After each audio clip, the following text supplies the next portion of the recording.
দেখো আজকে আমার মায়ের আবদার দেখো, বৃষ্টি পড়ছে, ঠান্ডা হাওয়া দিচ্ছে, সব জানলা দরজা বন্ধ করে দিয়েছি, পাখা পর্যন্ত বন্ধ।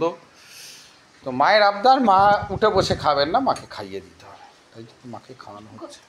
দেখো হ্যাঁ, শুয়ে শুয়ে খাবে আর আমাকে খাইয়ে দিতে হবে। কি আবদার, এমন ঠান্ডা লেগেছে সে উঠবে না। ঠিক আছে, যাই হোক, আমার পেজটাকে ফলো করো, ওই কমেন্টস বক্সে দেওয়া আছে ই কমার্স, বিজনেস গ্রোথ আর কীভাবে আমরা ডিসিশনস মেকিং করব। তো ই কমার্স খুব আশাবাদী, এই পেজটা কিন্তু অনেকটা হেল্প করবে। কেন মানুষের যেটা হয় কি, আমি দেখেছি মোটিভেশন এটা একটা খুব বড় কাজ করে। মোটিভেটেড করলে মানুষ দৌড়বে, আর না মোটিভেটেড করলে মানুষ দৌড়বে না, একই জায়গায় থাকবে। এই যে মা দেখছো, মাকে সারাদিন শুয়ে শুয়ে আমাকে মোটিভেটেড করে। এই যে তোমার, এই তো দেখতে পাচ্ছ, বুড়ো হয়ে গেছো, মা নাকি বুড়ো হয়ে গেছে। তো যাই হোক, তো আজকে বায়না যে উঠে বসে খাবো না, এই যে মুড়ি জল এখন খাচ্ছে, এমনি দেরি হয়ে গেছে। বাট আমার সবসময় প্ল্যান বি থাকে, অপশান বি, যাতে প্রোগ্রামটা যেভাবে হোক এক্সিকিউট করবো আর কি, এটাই বলার বিষয়। হঠাৎ করে বৃষ্টি এসে গেছে, চা আর চিনি দেখলাম নেই, তো যাই হোক টক করে অর্ডার করলাম, চলে এলো। তারপরে দেখলাম আজকে ডিম ছাড়ার কোনো উপায় নেই, বাজারে গেলাম, মাছ ফাছ নেই, কিচ্ছু নেই, বাজার পুরো ফাঁকা। তো ডিম আর চাল দিয়েই চলছে, ভাত দিয়েই হচ্ছে, সবজিও কিছু পেলাম না, এটাই হয়ে গেছে মুশকিল, যে সবজিটা হলো না। অ্যাটলিস্ট একটা শাক পেলে হতো, তো আমি সবই টাটকা টাটকা নিয়ে আসি, আজকে শাকটাও পাওয়া গেল না। তো যাই হোক, তো ঝাপাঝাপ করে করেও দিলাম তাড়াতাড়ি করে, এই বৃষ্টির মধ্যে একটু ভিজে টিজে গেছি, প্যান্ট ফ্যান্ট সব ভিজে আছে। তো ডবল সেট করে জামা আছে, এটা করে এখন যাব, চান করব, করে আবার শুরু করব। তো আজকের প্ল্যানিং হচ্ছে সব, আমাদের অফিস কিন্তু চলছে, আমরা কেউ এক জায়গায় জড়ো হতে পারছি না, কিন্তু সবাই নেটওয়ার্কে কানেক্টিং করে যে যার কাজগুলো করছি, ডিজাইনগুলো করছি, যাতে production so must go on, এটাই হচ্ছে ব্যাপার। তো বিকেলের দিকে ওয়েদারটা হলে দেখা যাক, কাছাকাছি বড়োগুলো আমরা কভার করব, যা প্ল্যানিং করা আছে। একটা হচ্ছে জোকা, খুব মানে খুব ডিস্টার্বিং, মিসম্যানেজড হয়ে আছে জোকাটা। দীর্ঘদিন বলে বলে বলে বলে অফিসারগুলোকে ট্রান্সফার করানো হয়েছে।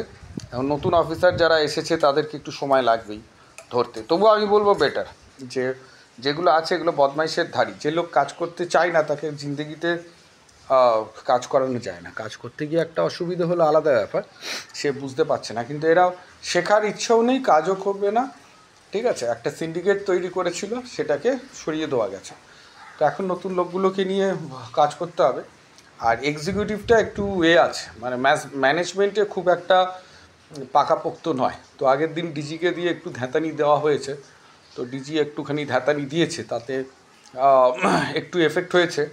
অফিসারদের বলেছে যে তোমাদের শনিবারও 5টা অবধি কাজ করতে হবে, এবং এটা না করলে কাজ তুলতে পারবে না, 700-র ওপর ফাইল।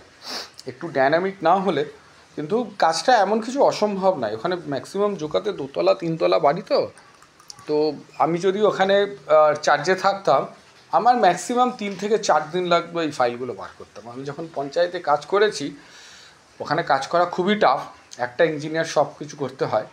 তো আমার টেবিলে কোনো ফাইল পড়ে থাকতো না, ঢাপাডাপ করে ছেড়ে দিতাম দেখে। তো যাই হোক, তো এদের এফিসিয়েন্সিটা একদম কম আর কি।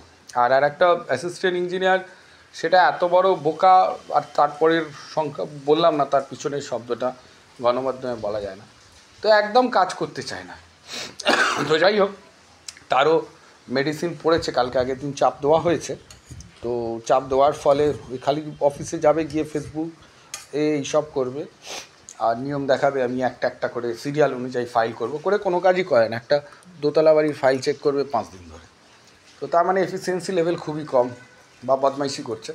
তো যাই হোক, কালকে মেডিসিন দিয়েছে, আজকে বৃষ্টি, কিছু বলা যাবে না, ওয়েদার আশা করছি বিকেলের পর থেকে ভালো হবে, বা কালকে থেকে ভালো হবে। তো যখনই ভালো হবে, তো এবার অ্যান্টিবায়োটিকটা পড়বে, কালকে থেকে অ্যান্টিবায়োটিকটা পড়বে।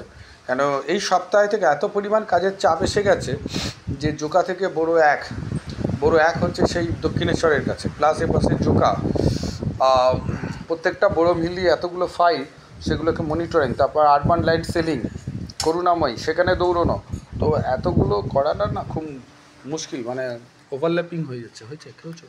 এবার জল খাবে তো? এবার জল খাওয়াবো মাকে তুলিয়ে টুক করে। মুড়ি জলটা রেগুলার, হ্যাঁ মুড়ি জল খেতেই হবে। তো দাঁড়াও, এই বায়না ধরেছি জলটা খাবে না, তো এখন রাখলাম। আর আমার কমেন্টস বক্সে গিয়ে প্লিজ এটাকে করো, সাবস্ক্রাইব করো পেজটাকে। ওকে, থ্যাংক ইউ।